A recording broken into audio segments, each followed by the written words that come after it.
Now, Mike, Navy SEALs are considered the toughest military force on Earth, and you trained and fought in some very difficult situations. As we consider the attitude of a champion, I have to ask, were you ever afraid? Yeah, I can tell you that the times I've been the most afraid are the times that I felt the most alive.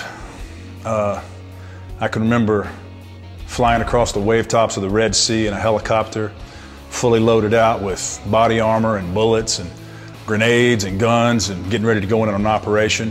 And the tail rotor of the helicopter gets sheared off. We go crashing into the water, slamming down. We're underwater. We have to swim out and away from the wreckage of the helicopter.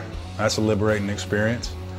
I can remember standing on the ramp of a C-130, looking out over the dark ocean in the middle of the night and watching 4 stack boats roll off and jumping out after them, pulling my ripcord, jumping into the water, cutting away my parachute, swimming to the boats, rigging up the outboard motors and cruising into the beach, swimming through the dark surf, getting ready to go into some country that I've never been in, ready to do whatever SEALs do.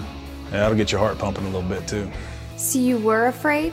I guess in those situations I was afraid, but I guess maybe in those situations I demonstrated courage too.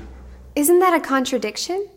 If you want to have success in anything in life, whether it's in the military, whether it's in academics or athletics, you have to understand that fear and doubt are inevitable, and courage is just management of your fear.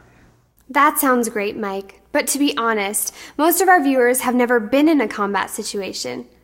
Well, I admit my situation is unique, but when you boil it down to the least common denominator, it doesn't matter what my circumstances are, my doubts, my fears, my obstacles are the same as everybody else's. So how should kids overcome those obstacles?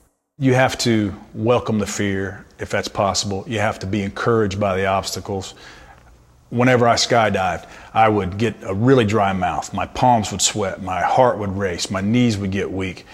But these were things that I knew were going to happen. These were fears that I knew were going to be there, so I didn't have to recognize them.